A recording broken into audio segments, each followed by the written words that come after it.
আজকে আপনি বেশ খোশ মেজাজে আছেন মনে হচ্ছে। সে তো থাকবেই। মহারাজের মনে যে বসন্তের হাওয়া লেগেছে।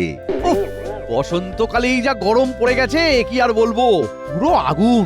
একটু দেরি হয়ে গেল মহারাজ, কিছু মনে করবেন না কেমন? আরে ঠিক আছে ঠিক আছে। বসন্তেই গরম এলো, বাইরে যেন আগুন। আজ মহারাজ খোশ মেজাজে, মনে লেগেছে ফাগুন। সাধু, সাধু। মন্ত্রী মশাই চোর চোর। দেখেছেন মহারাজ, দেখেছেন গোপালের কোনো কাজ নেই, শুধু আমার পিছনে লাগে। আনন্দ পাই। ধরুন এটাই আপনার প্রতি ভালোবাসা। তেলে বেগুনে জ্বলে উঠলেন মন্ত্রী, গেলেন রেগে। গোপাল নাকি আনন্দ পায় মন্ত্রীর পিছনে লেগে। বেশ অনেক হাসি ঠাট্টা হয়েছে। এবার আমি যেটা বলছি সেটা শোনো। বলুন মহারাজ।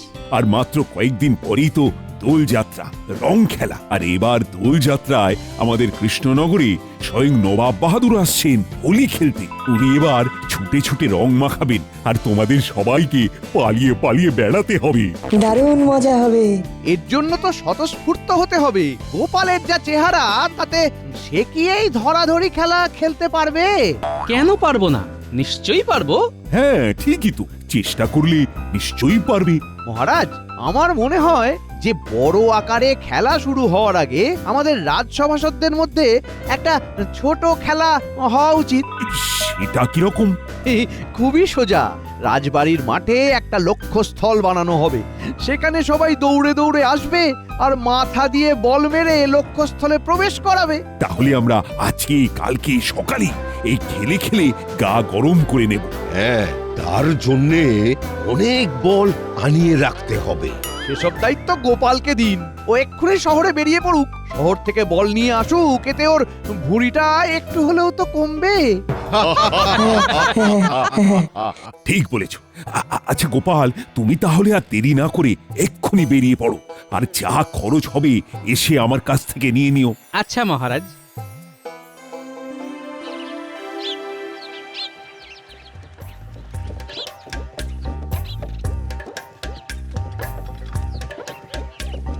উফ, সব সময় আমার উপরে যত রাগ মন্ত্রী মশাই। এই তাড়াতাড়ি গাড়ি ছোটাও তো, শহরে গিয়ে আবার রাতের মধ্যে ফিরতে হবে। আচ্ছা গোপাল দাদা, চল চল চল চল চল চল।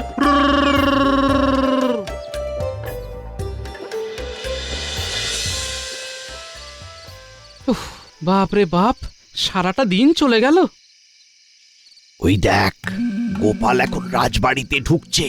তার মানে একটু পরেই কাজ ছেড়ে বেরোবে। ওদের যেরকম যেরকম বলেছি সেরকম কাজ করতে হবে কিন্তু। কোনো চিন্তা করবেন না মন্ত্রী মশাই, এই বসন্তে গোপালের জীবনের গল্পে হেমন্ত বসিয়ে দেব। বাজে কথা না বলে কাজে লেগে পড়। যা যা যা যা। মহারাজ, আসতে পারি? আরে গোপাল, এসো এসো। মহারাজ, আমি শহর থেকে বল নিয়ে এসেছি। মোট 10 মোহর খরচ হয়েছে। এই নিন তার রসিদ। বেশ বেশ, এই নাও তোমার 10 মোহর। তুমি যাওয়ার সময় ভাড়ার ঘরে এই বলগুলো রেখে দিয়ে চলে যাও। আবার সকালে বল খেলা শুরু হওয়ার আগে মাঠে নিয়ে যাবে। আচ্ছা মহারাজ। এত ভারী বস্তা, বাপরে বাপ, আপনার ভাড়ারে রেখে ভালোই হলো, ধন্যবাদ। উফ, সেই সকালে বাড়ি থেকে বেরিয়েছি, কে জানে গিন্নি কি ভাববে। যা ভাবে ভাবুক, ওর জন্য শহর থেকে আয়না কিনে এনেছি, ওটা পেলেই খুশি হয়ে যাবে। এই ওরে বাবা রে, মারে মারে গেলাম রে। এই এই কে কে? কাল খেলাধুলো আর আজকে এই বিপদ। সকালে রাজসভায় মন্ত্রী মশাইকে চোর বলেছিলে, মনে আছে? সেটারই বদলা নিলাম।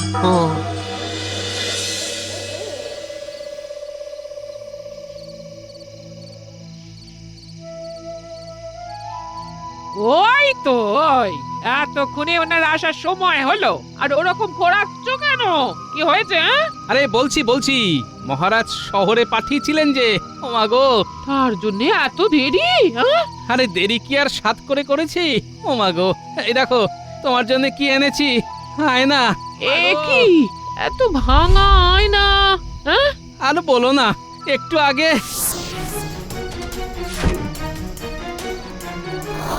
হায় তুমি চুপটি করে বসো তো দেখি।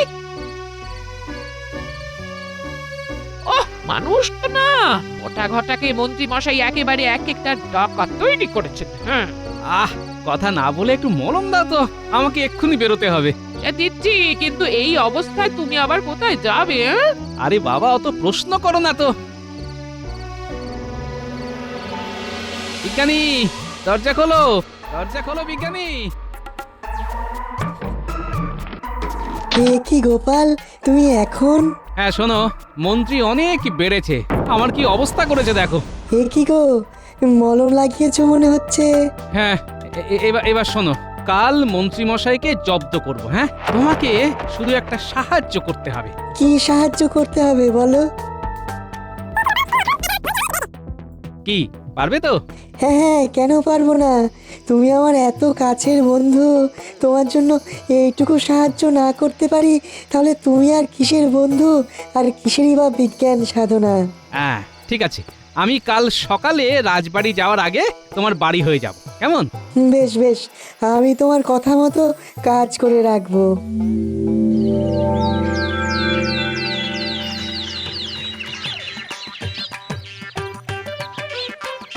তুমি এগোতে থাকো গোপাল, আমি একটু পরে রাজবাড়ির মাঠে আসছি। হ্যাঁ, এসো।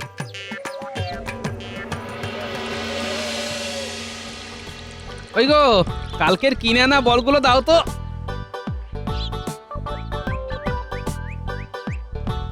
ও মা গো, কি ব্যথা! এবার কুটির শিল্পটা করে ফেলতে হবে। ও বাবা, ও মা! এই কি গোপাল, তুমি এই হাল কি করে করলে? সবই ভাগ্য মহারাজ। ভাবলাম হোলির উৎসবের দিন নবাব বাহাদুরের সাথে খেলাধুলোর আনন্দ উপভোগ করার আগে একটু গা গরম করব, কিন্তু কাল একটা বিপদ হয়ে গেল মহারাজ। সে কি, কি বিপদ? আর সেই নিয়ে ভাবনা চিন্তা করে কি লাভ বলুন? আমি আজকে প্রতিযোগিতায় অংশগ্রহণ করব না, আমি বরং সকলকে সহযোগিতা করব। সবার মাথায় বল ছুড়ব আর সবাই লক্ষ্যে বল তাক করবে।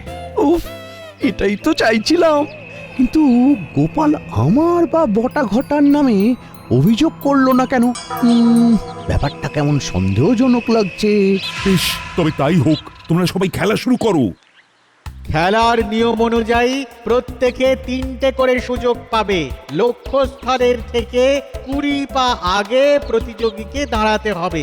তারপর গোপাল তাদের মাথায় সামনে থেকে বল ছুঁড়বে আর প্রতিযোগীকে সেই বল তাক করে লক্ষ্যস্থলের মধ্যে প্রবেশ করাতে হবে। বুঝে গেছি। তাহলে শুরু হোক। সবার আগে আসছে বিজ্ঞানী, সুযোগ নাম্বার 1। পেরেছি পেরেছি, আমি পেরেছি। এবার তোমার দ্বিতীয় সুযোগ। সাব্বাস, 2-এ 2। এবার এবার তৃতীয় সুযোগ। যা, এটা হলো না। সাব্বাস বিজ্ঞানী, ভালো প্রয়াস, ভালো প্রয়াস। এবার মাঠে দৌড়তে থাকো, তাহলেই গা গরম হবে। এরপর আসবে মন্ত্রী। এই গোপাল, তোমার আমার ওপরে রাগ আছে বলে আবার আমার দিকে উল্টো পাল্টা ভাবে বল ছুড়ো না জানো? আরে না না, আপনি আমাদের স্বনামধন্য মন্ত্রী মশাই বলে কথা, আপনার সাথে ওরকম করতে পারি নাকি? তাহলে শুরু হোক মন্ত্রী মশাইয়ের সুযোগ নাম্বার 1। সাব্বাস মন্ত্রী, সাব্বাস। ছোড়ো গোপাল, ছোড়ো, দ্বিতীয় বলটাও ছুড়ে দাও। এবার মজা দেখাবো। এবার দ্বিতীয় সুযোগ। গোপাল, তোমার এত বড় স্পর্ধা যে তুমি সবার সামনে আমার মুখ কালি করলে।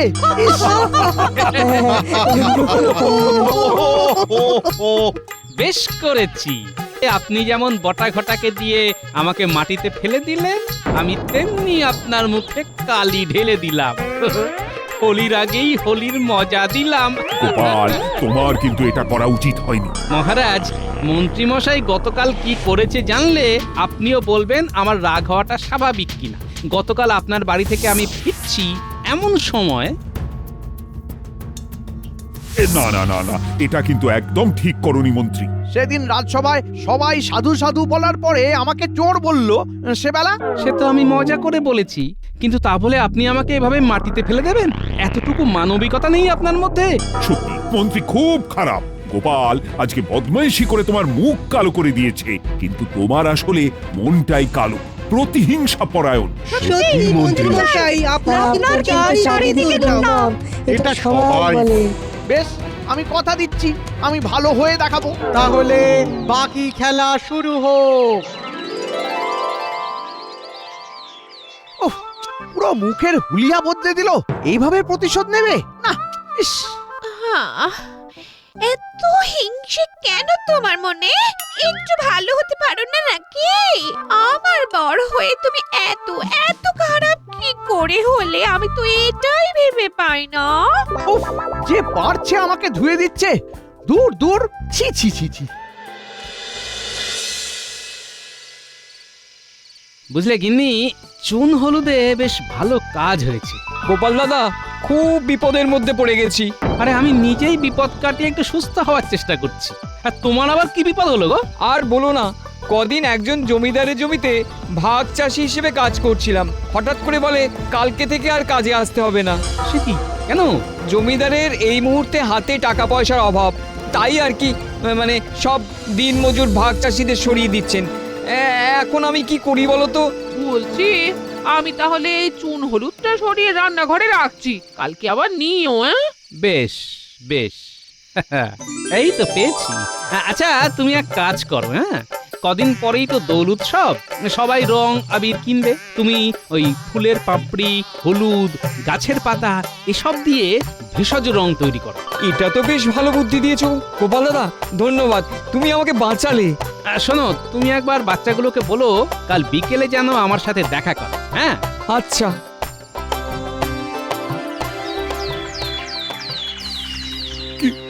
কেন জেঠু, কেন? একই মহারাজ, কি হয়েছে আপনার জেঠুর? আমার কর্তব্য জেঠু গতকাল রাতে মারা গেছেন। এ তো বড় দুঃখের কথা মহারাজ। তাহলে আপনার বাড়িতে দোল উৎসবের দিন পূজা হবে কি করে? সেটাই তো ভাবছি। নবাব বাহাদুর নিজে থেকে জানিয়েছেন এবারে তিনি কৃষ্ণনগরে উপস্থিত থাকবেন। কত কত ভেবে রেখেছিলাম গ্রামবাসীদের নিমন্ত্রণ করব, সবাই দোল খেলার পরে রাজবাড়িতে খাওয়া দাওয়া করবে। মহারাজ, আমি বলছিলাম কি যে আমি তো অনেক পাপ করেছি, তাই ওই শুভ দিনে যদি পুজো পাঠ খাওয়া দাওয়া সব আমার বাড়িতে আয়োজন করি, তাহলে আমার কিছুটা পাপ ধুয়ে যাবে। দাঁড়ান মন্ত্রী মশাই, আমি বাইরে গিয়ে দেখে আসি। কি দেখবে গোপাল? এই আজকে সূর্য পশ্চিমে উঠেছে কিনা। একদম বাজে কথা বলবে না। ঝগড়া বন্ধ করো, আমার মন মেজাজ ভালো নেই। মন্ত্রী মন্ত্রী, তুমি খুব ভালো প্রস্তাব রেখেছো। তুমি তাহলে আর দেরি না করে এক্ষুনি সকলকে নিমন্ত্রণ করা শুরু করে দাও। হ্যাঁ মহারাজ, প্রথমে মহারাজকে দিয়ে শুরু করব, বুঝলি? হ্যাঁ, তাই চলুন। সত্যি আমি খুব খুশি হয়েছি। হয়তো আমি তোমাদের সাথে দোল খেলার আনন্দ উপভোগ করতে পারবো না, যেহেতু আমার অসুখ চলবে, কিন্তু আমি একবার দেখা করে আসব। বেশ বেশ মহারাজ, আমি নবাব বাহাদুরকে নিমন্ত্রণ করে আসব। বুঝলি বটা ঘটা, সব গ্রামবাসীদের নিমন্ত্রণ করব, সব সভাসদদের বলবো, কিন্তু গোপালকে বলবো না। বেটা উচিত শিক্ষা পাবে। হ্যাঁ, দারুণ মজা হবে। আচ্ছা ঘটা, তুই এই পত্র নিয়ে নবাবের কাছে চলে যা, বুঝলি? আর বটা, তুই কিছু পত্র নিয়ে গোপাল ছাড়া বাকি সভাসদদের বাড়ি যা, আর আমি গ্রামবাসীদের বাড়ি যাচ্ছি। হ্যাঁ, আচ্ছা মন্ত্রী মশাই।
সত্যি গোপাল, এই মন্ত্রীর মধ্যে কিন্তু অনেক পরিবর্তন হয়েছে। গতকাল বিকেলে আমাকে নিমন্ত্রণ করে গেলেন। আমাকেও শুনছি ওই ভোলার দোকান থেকে ক্ষীর কদম্ব, জিভে গজা, রসগোল্লা, অনেক রকমের মিষ্টি আসছে। ওমা, এ কি আমাকে তো নিমন্ত্রণ করেনি? সে কি সব সভাসদদের বললো, তোমাকে বললো না? না, ওই তো মন্ত্রীমশাই দূরে রাজবাড়ির দিকেই যাচ্ছেন, উনি হয়তো ভুলে গেছেন। যাই, ওনাকে গিয়ে জিজ্ঞেস করেই দেখি। এ খাওয়া দাওয়ার ব্যাপারে আমি একটু নির্লজ্জ। ও মন্ত্রীমশাই, ও গোপাল, বলো। তা আপনার বাড়িতে পুজো খাওয়া দাওয়া হচ্ছে তো? হ্যাঁ, ওই দোল পূর্ণিমার দিন সকলে মানে সব গ্রামবাসীরা আসবে, সব সভাসদরাও আসবেন। আমি নিজে গিয়ে নিমন্ত্রণ করলাম, বুঝলে, নবাব বাহাদুরকেও করেছি। আমাকে মনে হয় ভুলে গেছেন। এই না না, ভুলবো কেন? ছি, ইচ্ছে করেই করিনি, বুঝলে। তুমি এত খাও যে কি বলবো বলো। ঠিক আছে, তাহলে আপনার বাড়িতে আমি ওই বিনা নিমন্ত্রণেই চলে যাব। অতই সোজা? হ্যাঁ, তোমাকে দেখতে পেলে এই প্রহরী ঘাড় ধাক্কা দিয়ে বের করে দেবে। বেশ, দেখব কে আমাকে বের করে দেয়। যদি আমি আপনার বাড়ি গিয়ে সেদিন খেতে পারি, তাহলে আপনি সবার সামনে নাক খত দেবেন। ঠিক আছে, ঠিক আছে, দেবো।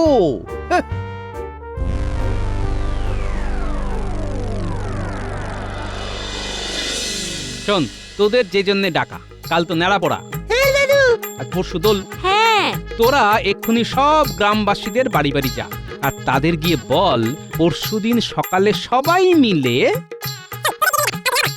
দারুণ মজা হবে দাদু, দারুণ মজা হবে।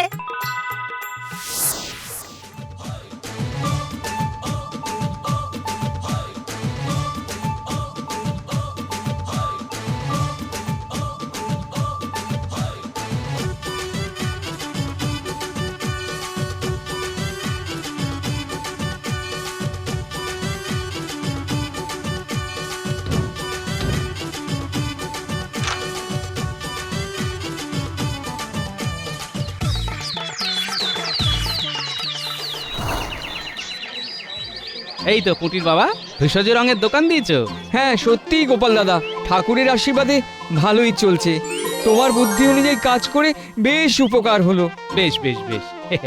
কাল সকালে কি করতে হবে মনে আছে তো? হ্যাঁ হ্যাঁ, সব মনে আছে।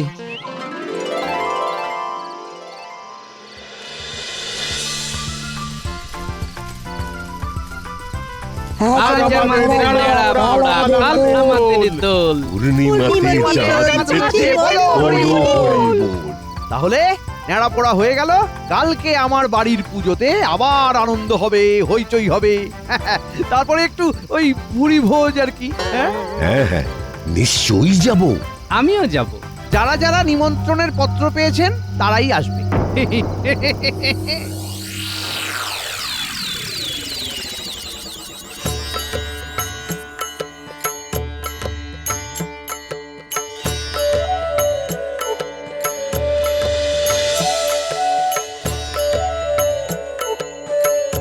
সবাই তো এসে গেল, গ্রামবাসীরা তো এলো না।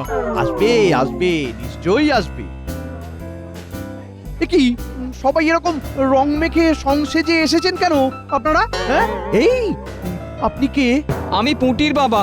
ওহো, ঠিক আছে ঠিক আছে, ভোগের প্রসাদ গ্রহণ করুন। এই মাটি করেছে, কাউকেই তো চেনা যাচ্ছে না। এর মধ্যে যদি গোপাল ঢুকে যায় তাহলে তো গোপালকে চাপে ফেলাই হবে না। ইস, বাহ, বাহ, সবাই তো দেখি রং খেলেই এসেছে। তাহলে আমি যে রং খেলবো ভেবেছিলাম, আমরা আবার খেলবো। আচ্ছা কৃষ্ণচন্দ্র তো ব্যক্তিগত কারণে আসেনি, সব সভাসদ এসেছে, শুধু গোপালকে তো দেখছি না। আমি আছি যাব না। এই এখন এই ক্ষীর কদম খাচ্ছি। কি, তুমি লুকিয়ে আছো? হ্যাঁ, এবার সবার সামনে নাক খত দেওয়া শুরু করুন। আপনি তো বাজিতে হেরে গেলেন। হ্যাঁ নয়, হ্যাঁ। না না, এই না, আমি নাক পথ দেবো না। না, ঠিক আছে, তাহলে এই তোমরা সবাই শুরু করো। এই এই এই এই এই আরে আরে কি হচ্ছে? আরে কি হচ্ছে নাকি? এই ইস, কিছু না, সব ভেষজ রং। তাহলে এই আনন্দ আমিও উপভোগ করতে চাই, আমিও রং মাখবো।